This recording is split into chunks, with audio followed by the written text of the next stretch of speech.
Hey everyone, Alpha Eagle here again. Welcome back to my channel. I pray you're all doing well and may God bless you all. I was right in the middle of making a new video when the news of someone shooting at Trump came up. I felt it was too important to not talk about, so I abandoned my other video. I wish I could say I was surprised by this news, but sadly, I saw this coming. When the mainstream media is constantly lying, dehumanizing, demonizing, fear-mongering, and slandering President Trump on a daily basis for nearly 8 years, calling him a Nazi, a dictator, and the next Hitler, this was just bound to happen. And don't listen to the mainstream media when they tell you that they didn't want this to happen. They absolutely wanted this to happen. They've been pushing this for 8 years now. I'm not going to show it, but we've all seen the photo of Kathy Griffin's effigy of Trump. We've also seen Snoop Dogg's music video in which he also had an effigy of Trump. And we've heard Madonna's remarks about what she wanted to do to the White House. And we've heard Johnny Depp think about a future John Wilkes Booth. And we've heard Robert De Niro fantasizing about punching Trump. Biden himself also fantasizes about beating up Trump. So violent rhetoric about Trump is nothing new. And the sad thing is that they're not going to stop. They have no intention in stopping their harmful demonization of Trump. An innocent person in the crowd at the rally in Pennsylvania is now dead and others are injured, and that's not going to stop the mainstream media from demonizing Trump. They don't care. All they care about is their side winning at any cost. And make no mistake, this is not just about the mainstream media and the Democrats. The rhinos and the never-Trumpers are just as much to blame. They're all part of an elite group who never wanted Trump to be president.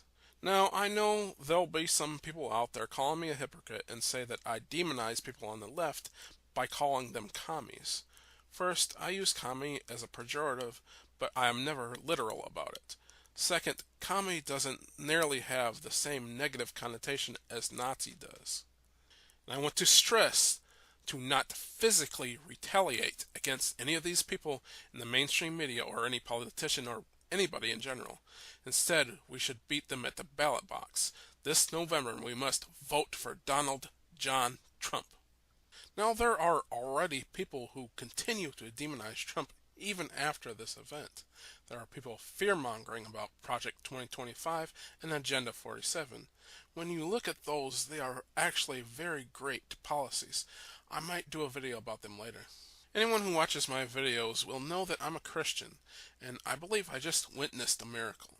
The bullet missed fatally hitting Trump by a fraction of an inch.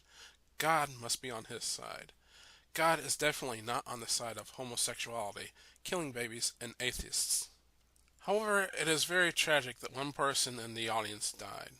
It's sad that God could not save that person. Perhaps it was just their time, and I pray that they are in heaven now, and I pray for their family.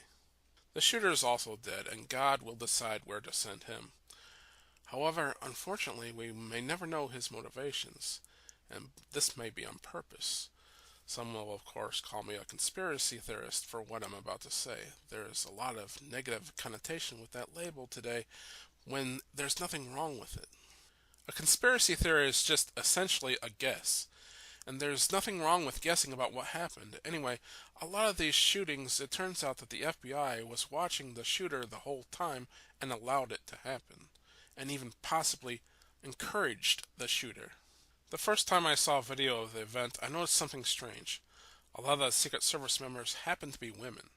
Now, I might be wrong, but I don't think I've ever seen a female Secret Service member before. And I'm not knocking women, but since I've never seen a female Secret Service member before, perhaps they're all new, and the reason they didn't catch the guy before he shot at Trump might simply be that these women are inexperienced or incompetent. The Biden administration's diversity hires. This is why you should hire based on experience and merit and not to fill a diversity quota. Anyway, despite all the tragedy of this day, one good thing we came away with is this great photo of Trump with a flag in the background and his fist in the air, looking strong and defiant even in the face of death. I'm sure Trump will gain supporters and hopefully win the election. Anyway, that's about it for this video. I'm Alpha Eagle. God bless you for watching. God bless America. And I pray that Trump never has to go through a tragedy like this again, and I pray that he wins the election for the third time.